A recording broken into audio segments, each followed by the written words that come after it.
Akkam jirtu maatiiwwan Taaddee Tuubii kan biyya keessaa fi biyya alaa teessanii nu hordoftanii barnoota keenya yeroo darbee keessatti jechoota sagalee gabaabaa waliin eegallee turre. Har'allee kana usuma waliin barannu ta'a. Maal jedheen ture? Qubeef qubeenii sagalee ta'a. Sagaleef sagaleen immoo jecha ta'a. Jechaaf jechi immoo hima ta'a. Himaaf himni keeyyata ta'a isiniin jedheen ture. Maarree Taaddeen Tuubii qubeerraa kaasee amma keeyyataatti kan barnoota afaan Oromoo barsiisu ta'a. Barnoonni keenya akkuma yeroo darbee kanarra kutaa 5ffaa keessatti waliin irraallee turre. Har'a immoo kutaa 6ffaa jechootuma sagalee gabaabaa qaban kan waliin barannu ta'a. Kanaafi gaafa barnoota keenya eegallu maal jedha mata dureen kuni? Jechoota sagalee gabaabaa qabanii jedha. Kun maalidha? Himadha jechuudha. Garuu gara kana utuu hin dhufiin dirqama maalirraa kaana? Qubeerraa kaana jechuudha.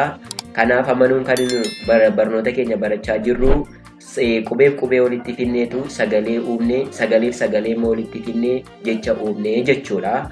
Kanaafi ilaa kuni ja, kun sagalee ja, inni taanu sagalee la.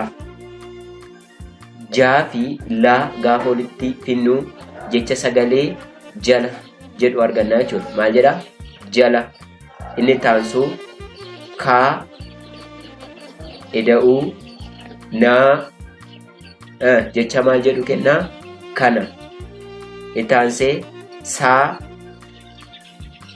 naa, jecha maal jedhu nuu kenna? Sana. Jee, chaa, jecha. Sagalee laa, maa, jecha maal jedhu kenna? Lama. Sagalee buu, naa, maal kenna? Buna. Kuu, maa, jecha maal jedhu kenna? Kuma. Sagaleef sagalee gaafa walitti finnu maal jenna inni? Jechaa jenna. Irra tokko irra deebi'e al tokko gara irraatii kaasee jechuudha. Jala, kana, sana, jecha, lama, buna, kuma. Baay'ee gaariidha. Sagalee gabaabaa qaban. Sagaleef sagalee walitti finnaa jechuudha. Sagalee tii, kaa gaafa walitti finnu jecha maal jedhu arganna? Tika. Tika.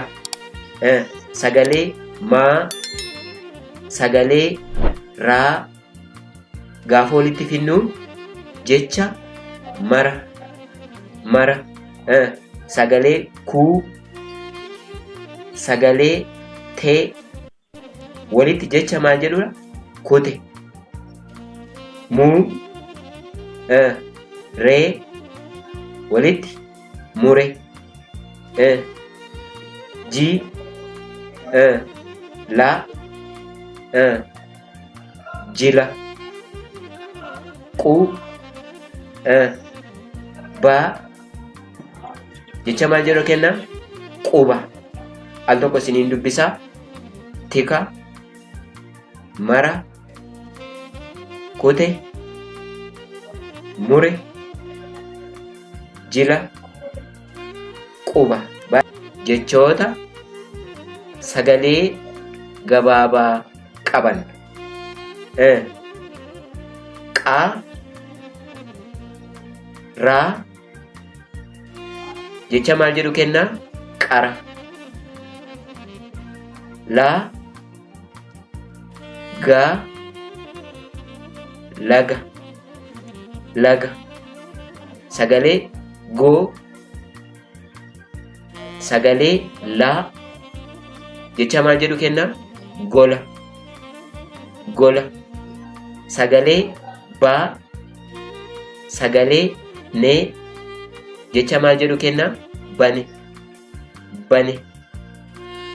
Sagalee bii, sagalee faa, jecha maal jedhu kenna? Bifa.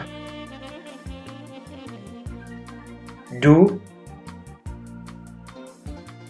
ra, sagalee irraa jecha maal jedhu kenna? Dura. Dura. Dura. Walitti jechuudha. Sagalee maal jedha jechuudha? Jecha dura jedhu kennaa jechuudha. Kanaaf sagalee walitti fidee maal jedhare? Jecha uumnaa jechuudha. Al tokko irra isinii deebi'a. Qara. Qara. Laga. Laga. Gola. Gola. Bane. Bane. Bifa. Bifa. Dura. Dura. Baay'ee gaariidha. Kanaafi jechoota sagalee gabaabaa qaban kan waliin baranne jechuudha. Barumsi keenya har'aa waa'ee jechoota sagalee gabaabaa qaban waliin barannee turree. Barnoonni keenya har'aa kanasuma irratti dhaabnu ta'a. Namoonni barachuuf fedha qabdan lakkoofsa bilbilaa asii gadi irratti argamu irratti nu quunnamuu dandeessu. Akkasumas isinirraa kan eegamu maatiiwwan Taaddee Tuubii akka ta'anii fi hiriyoottan keessaniif sheer gootanii akka nu jajjabeessitanii fi bira nu geessan kabajaan isin gaafanna. Barnoonni keenya har'aa kanuma irratti kan goolabnu ta'a. Waan nu dhaggeeffattaniif guddaa galatoomaa. Oolmaa gaarii qabaadhaa isiniin jenna.